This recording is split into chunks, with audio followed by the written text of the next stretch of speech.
एक का देहांत हुआ इस इंसिडेंट में, तो और 4 लोग करीब इंजर्ड हैं, तो उन सबको कॉम्पनसेशन भी दिया जाएगा। और अभी फ़िलहाल T1 क्लोज्ड है। अभी T1 में कोई एक्टिविटी नहीं चल रहा, सबको इवैक्यूएट इमीडिएटली कर चुके हैं।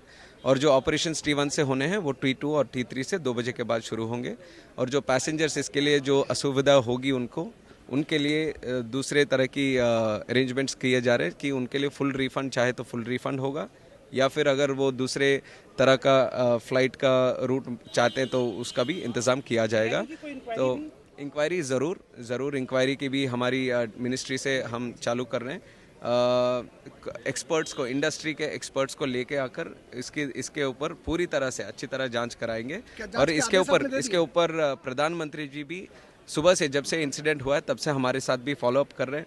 उनकी भी राय, जिस तरह से इसको हैंडल करना है उनकी भी राय हम ले रहे हैं और उनके गाइडेंस में हम आगे बढ़ रहे हैं। और जिस तरह से एक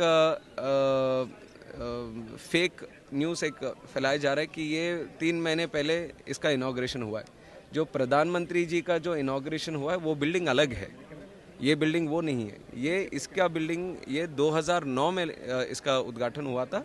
ये दूसरा बिल्डिंग है। ये करीबन 15 साल हो गए इस बिल्डिंग का। सर जबलपुर में भी हुआ है, सर जबलपुर में भी हुआ है। जबलपुर वाली बिल्डिंग के लिए नहीं, मेंटेनेंस उसी के लिए, जिस क्या गलती किसकी है, क्या हुआ है, इसके ऊपर अच्छी तरह जांच कराएंगे। ये टेक्निकल की बात है। ये अभी नहीं कर सकता मैं कि क्या हुआ है कैसे। ये टेक्निकल लोग अगर आएंगे, एक्सपर्ट्स आएंगे, उसके ऊपर रिपोर्ट बनाएंगे, तो उसके ऊपर क्या निर्णय लेंगे उसके ऊपर हम करेंगे।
को अकेला क्यों भेजा खाना खाने को? तो या तो उसको पूछना एक बारी ड्राइवर को, कौन है ड्राइवर तेरा? हाँ तो उसको फोन कर दो, चला लेगा। Karo, I'll just give a statement from my side. So today morning at 5 o'clock, a very unfortunate incident happened at Terminal 1, Delhi Airport. And like you already know, a section of the canopy, which is outside of the airport extension of the airport building, has collapsed due to heavy rains that has been happening since the night. And we want to express our condolence to the life that has been lost in this tragic incident also. And along with that, 4 people have also been injured. So we are taking care of them right now. As soon as the incident happened, it has come to our notice and we have reacted immediately. We have immediately sent the emergency response team, the fire safety team, and also the CISF, NDRF teams. Everyone was available at the site and they have done thorough inspection so that no other casualties are there or no other injured are there which are stuck in the collapse.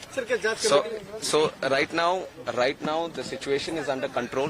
The whole rest of the terminal building has been closed off and everything is being thoroughly inspected so that any other untoward incident does not happen here. And regarding the flights that are supposed to be operating from T1, we have informed the airlines people immediately that passengers are the first priority for us also. So passengers shouldn't face any inconvenience. So till 2 o'clock, the flights have been cancelled because an immediate alternative was not able to be established here. So till 2 o'clock, the flights have been cancelled, and whatever flights have been cancelled, the passengers have been told that there will be full refunds to them. And other than that, if they want to travel in an alternative route, that is also being provided. And from 2 o'clock, whatever routes are being operated from T1 have been diverted to T2 and T3. So necessary arrangements are being made at T2 and T3 so that the passengers wouldn't face any convenience as of such. Sir, GMR operates this terminal. Yes. Have you sought any clarification from them? Because this structure is of 2009 and in 15 years it has collapsed. Like you have said, this structure has been built in 2009. And what we have asked the DIAL, Delhi International Airport Limited also, is to do a verification inspection from their side. But we are not just leaving it up to themselves. The ministry, from the ministry, we have DGCA also, which underlooks the safety aspect.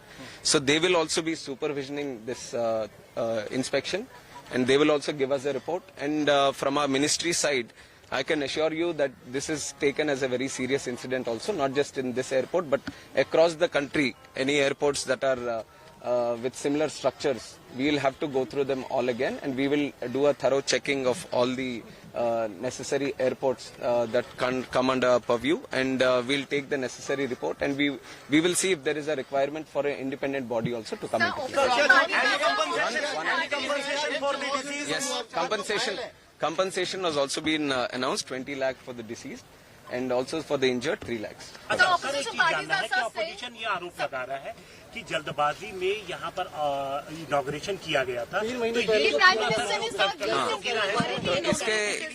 इसके बारे में मैं clarification दे दूं कि जो प्रधानमंत्री साहब जो इनॉग्रेट किया वो दूसरा बिल्डिंग है, दूसरी तरफ है। जो यहाँ कोलैप्स हुआ है वो 2009 में 2009 में पुरानी बिल्डिंग है, 2009 में जो उस टाइम ओपन हुआ था, तो उसके ऊपर जो इंस्पेक्शन करना है वो अभी करवाएंगे। सर, विजुअल देखने में लग रहा है कि जो अंदर का आयरन बार से वो रस्टेड है, साफ दिखाई दे रहा है, उनपे पेंट भी नहीं है। वो सब तो अभी तो हमें अब तुरंत हम कमेंट नहीं कर सकते, इसके ऊपर तो थरो इन्वेस्टिगेशन होना है, और जो टेक्निकल एस्पेक्ट, जो फोरेंसिक या सिक्योरिटी एस्पेक्ट जो देखते हैं बिल्डिंग का, वो सब अपने रिपोर्ट देंगे, तो उसके हिसाब से हम उसके ऊपर ये गवर्नमेंट का इतना तो मैं बता सकता हूँ, this government will not tolerate any untoward this thing attitude. अगर कहीं पे कुछ लापरवाही रहेगी तो ये सरकार जरूर उनके ऊपर कार्रवाई करेगी। That has to be, I just got to know in the morning, and since then we have been First of all, we wanted no casualties to happen, and all the injured, if any of them, then we wanted to take proper care of them. So we are following that protocol that we look after the injured first, and also the passengers. Whoever are supposed to be traveling from here, we wanted to give them assurance and safety, and also the convenience of traveling again. So that aspect we are taking care of right now. Any technical incidents that you are referring to will all be commented upon after the report comes. T1 कब से operational होने की उम्मीद है? T1 कल तक हम पूरी तरह से इंस्पेक्शन करवाएंगे. अभी तो पूरा इवैक्यूएट कर दिया है, कोई आदमी नहीं है अंदर, तो पूरा बिल्डिंग का इंस्पेक्शन पूरी तरह से होगा. उसके लिए थोड़ा टाइम लेंगे, तो इसलिए जब तक ये बंद है अभी T2 और T3 से उनके ऑपरेशंस चालू होंगे. राष्ट्रव्यापी अब ऑडिट भी इस तरह के मेजर एयरपोर्ट जहाँ हैं, हाँ, मैंने बोला है कि बाकी जगहों पर भी जहाँ पे इस तरह के स्ट्रक्चर्स होंगे उसके ऊपर भी एक बार देखेंगे, क्योंकि मानसून का भी टाइम है, तो जरूर सेफ्टी के हिसाब से वो निर्णय भी हम करेंगे. सर, एक सीरियस कंसर्न ये है कि कोई तूफान नहीं आया था, बारिश थी, प्री मानसून बारिश थी. वही टेक्निकल बिल्डिंग के बारे में जो भी बातें होंगे, let the investigation committee do their thing, and once the report comes I will give you a clarity on that. Committee का हिस्सा है, कौन कौन से